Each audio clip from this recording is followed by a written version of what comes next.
Halo, selamat siang. Salam sehat buat kita semua. Masih bersama Satyo di sini yang akan memandu dalam video pembelajaran kali ini tentang teks pidato. Nah, minggu lalu kita sudah mempelajari menyusun pidato. Saat ini kita akan mempelajari tentang metode pidato. Nah, apa saja metode pidato itu? Ada 4. Namun sebelum kita mempelajari lebih dalam lagi, saya akan menyegarkan ingatan kalian tentang pengertian pidato. Nah, pidato, apa itu pidato? Pidato adalah penyampaian pendapat, gagasan, ide dari seseorang kepada orang yang banyak atau khalayak ramai. Nah, siapa seseorang itu? Seseorang itu yang menyampaikan pidato itu namanya orator. Orator adalah orang yang menyampaikan pendapat, ide, gagasan kepada khalayak ramai. Nah, oke, langsung saja kita memasuki ke bagian inti metode pidato. Yang pertama, ada metode dengan naskah. Nah, metode dengan naskah ini atau nama lainnya bahasa Inggrisnya script. Metode dengan naskah menggunakan naskah. Hanya digunakan kemampuan membaca. Jadi kalian harus bisa membaca dengan kemampuan EYD kalian, harus dilihat tanda baca, tanda titik, tanda koma, tanda tanya, tanda seru, ya. Bagaimana kalian itu membaca dari awal hingga akhirnya. Saudara-saudara, mari kita menonton video pembelajaran bahasa Indonesia karena di situ kita dapat menambah wawasan kebahasaan dan pembelajaran yang tidak pernah dipelajari di tempat lain. Oke, yang kedua, metode yang kedua adalah metode menghafal. Nah, menghafal ini sama seperti metode yang pertama, menggunakan naskah, cuman bedanya dalam penyampaiannya. Metode menghafal atau nama lainnya bahasa Inggrisnya adalah memory. Nah, berarti kemampuan daya ingat. Bagaimana dilatih kemampuan kalian mengingat satu persatu kata dari awal hingga akhirnya dengan membaca naskah terlebih dahulu. Namun, ada sedikit kekurangannya. Apabila kita di depan panggung ada sesuatu yang bagian-bagian tertentu yang hilang, tiba-tiba blank, kita akan lupa, buyar.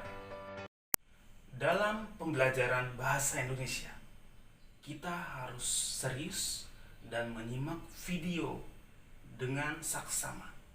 Jangan ada sepotong-sepotong yang kalian tonton. Untuk itu, marilah kita menonton video pembelajaran bahasa Indonesia dengan saksama dan mengerjakan tugas-tugas bahasa Indonesia dengan tepat waktu. Sekarang, bagian yang ketiga. Nah, metode yang ketiga ini mempunyai nama metode extempore atau dalam bahasa Indonesianya ini mencakup garis-garis besar. Nah, di sini seorang yang berpidato hanya mencatat garis-garis besarnya saja dan menyampaikan, tidak perlu melihat teks terus-menerus. Jadi apabila lupa atau misalnya ada bagian yang sudah terlewati, kalian bisa lihat teks kecil tersebut, ya. Bukan membaca semuanya, namun hanya sebagai pengingat saja garis-garis besar.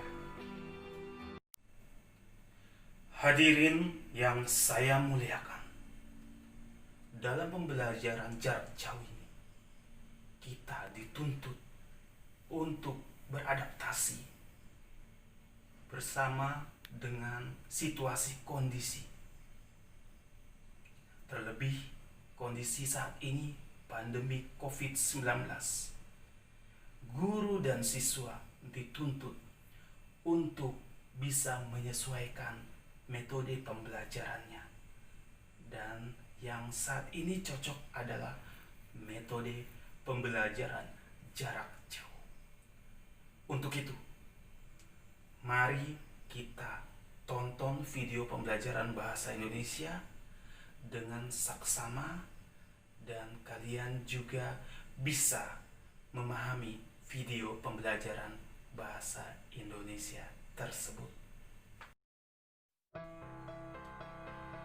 Dan sekarang yang terakhir, metode yang keempat, metode impromptu. Nah, metode impromptu itu metode dengan nama lain atau bahasa Indonesianya spontan. Metode spontan atau impromptu itu mengalir biasa saja, ya, tanpa persiapan. Ini biasanya dilakukan oleh orang-orang yang punya jam terbang tinggi, pengalaman dalam berbicara di depan orang banyak, ya. Dia mempunyai kemampuan yang mengalir apa adanya tanpa persiapan, dan biasanya itu strukturnya tidak jelas, ya.